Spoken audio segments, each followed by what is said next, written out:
Telugu digital media network లో political కేటగిరీలో number 1 కేవలం 72 గంటల్లో 1,50,00,000 వ్యూస్ పైగా పాపులర్ టీవీ నెట్వర్క్. ఇండియా కూటమి ప్రధానమంత్రి అభ్యర్థిగా ఖర్గే పేరు మమతా బెనర్జీ అలాగే కేజ్రీవాల్ ప్రతిపాదించినారు. మాకు ఓకే అని చెప్పేసి సీనియర్ నాయకులుగా బీజేపీ నాయకులుగా ఏం చెప్తారు దీని మీద?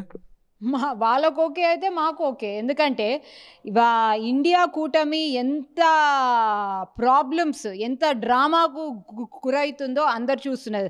అంటే మీరు నిన్న చూసిన అశ్లీల ఇది అంటే ఆ వెక్కిరించుడు ఇది చూస్తే అంటే ఒక రకమైన ఘృణ అంటారు చూడు, అలా అనిపిస్తుంది. ఎందుకంటే ప్రపంచ దేశాలు భారతదేశాన్ని చూస్తున్న టైంలో ఇటువంటి వెక్కిరింపు చాష్టలు ఇదంతా ఒక రాజ్యసభ ఎంపీ అండ్ రాజ్యసభకు ఎవరు వెళ్తారు?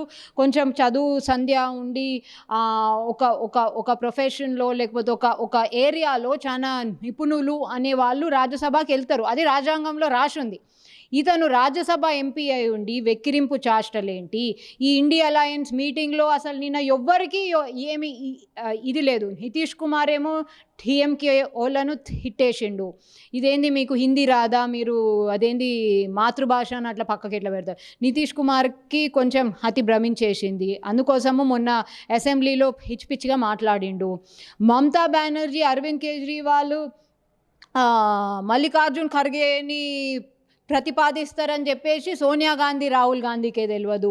వాళ్ళు కోపం మీద ఉన్నారు. నితీష్ కుమార్ నాకు రావాల్సింది నాకు రాలేదని ఆయన వాకౌట్ చేసిండు. సో ఈ అలయన్స్ అసలు 2024 లోక్సభ ఎలక్షన్స్ చేసేటట్టుందా? అలయన్స్ లాగా చేసేటట్టుందా? ఇంకా మన ఎస్పీ అఖిలేష్ యాదవ్ ఏమో మేము ఇట్లా సీట్లు ఇట్లా డిసైడ్ చేసుకుంటున్నాము, మేము గ్రౌండ్ మీదకి వెళ్ళిపోతున్నాము అని అన్నాడు. మీ కొట్లాట ఎప్పుడు అయిపోవాలా? మీరు మీ సీటు మీరు కాంగ్రెస్కి ఇస్తారా? మీరు కాంగ్రెస్ ససేమి మేము ఒక్క సీటు మేము ఇంచు జాగా కూడా ఇవ్వమని మీరు మీ పార్టీ వాళ్ళు ఖరాఖండిగా అంటుండ్రు. సో ఎక్కడి నుంచి ఈ అలయన్స్ వర్కౌట్ అవుతుంది? అది వాళ్ళు చెప్పాలా.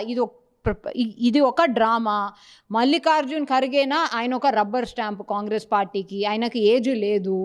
ఇప్పుడు ఆయన వస్తారా, ఇంకా ఎవరన్నా వస్తారా, ఇంకో మూడో వారు వస్తారా, ఎవరన్నా రాని 2024 భారతీయ జనతా పార్టీ నరేంద్ర మోదీ గారు 350+ ఖాయం. ఇప్పుడు తెలంగాణ నుంచి సోనియా గాంధీ గారు ఎంపీ బరిలో ఉంటారని చెప్పేసి కాంగ్రెస్ పార్టీ నాయకులు చెప్తున్నారు.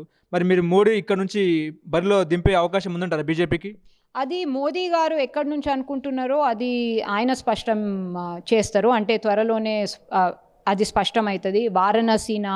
వారణాసితో పాటు ఇంకో ఒకట రెండా అది చూడాలి. సో అది డిసైడ్ అయినప్పుడు చూద్దాం. ఇప్పుడు తెలంగాణలో కాంగ్రెస్ పార్టీ మహాలక్ష్మి పథకం ద్వారా మహిళలకి ఫ్రీ బస్ ఇస్తున్న పరిస్థితి ఏం చెప్తారండి ఒక అడ్వకేట్గా, ఒక పొలిటీషియన్గా?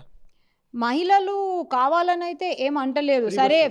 సరే ఫ్రీ బస్ ఇస్తున్నారు, మేము ఎంజాయ్ చేస్తున్నాం అంటే like we are taking that advantage అని అంటున్నారు. కానీ మహిళలు ఖచ్చితంగా మాకు ఫ్రీ బస్ అవసరం ఏం లేదు అని అయితే ఖచ్చితంగా అంటున్నారు. ఇది ఆర్టీసీని కంప్లీట్లీ నాశనం చేసే ప్రక్రియగానైతే వెళ్తుంది. ఎందుకంటే రేవంత్ రెడ్డి 6,70,000 కోట్లు అప్పు ఉన్నది అంటున్నాడు.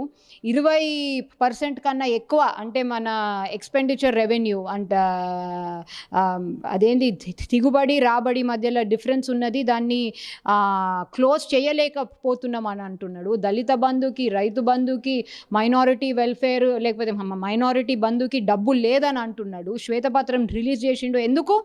6 గ్యారెంటీలు మాతో కావు అని చేతులు ఎత్తేయడానికి, అంతే. అంటే వాళ్ళు ఇచ్చిన హామీలు 6 గ్యారంటీల హామీలు నెరవేరుస్తాయని మీరు అనుకుంటున్నారా? లేదండి, అవి నెరవేర్చే స్థితిలో తెలంగాణ బడ్జెట్, తెలంగాణ డబ్బులు లేవు. ఉట్టి ఇప్పుడు ప్రభుత్వం అన్నప్పుడు చాలా చేసేది ఉంటుంది. ఈ ఉట్టి 6 గ్యారెంటీలను కంప్లీట్ చేయడానికే ఉన్న బడ్జెట్ కన్నా ఎక్కువ అవుతుంది. ఎక్కడి నుంచి వాళ్ళు కంప్లీట్ చేస్తారు? ఏం లేదు, తెలంగాణ ప్రజలను మోసం చేసి ఓటు దండుకున్నారు తప్ప ఇక్కడ ఇంకేం ఒరిగేది లేదు. ఇప్పుడు మీకు లోక్సభ ఎన్నికలు అగ్ని పరీక్షగా మారే అవకాశం ఉందంటారా? ఎందుకంటే పార్టీ తెలంగాణలో అధికారంలో లేదు.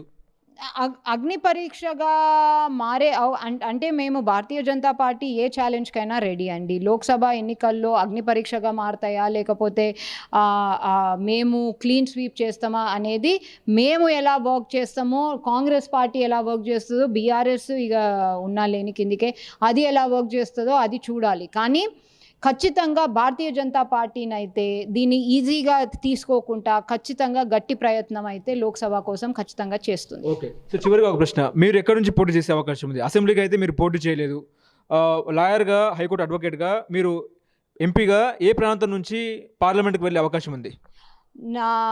నేను అంటే మా మా స్వస్థలం అయితే జహీరాబాద్ కాన్స్టిట్యుయెన్సీలో వస్తుంది.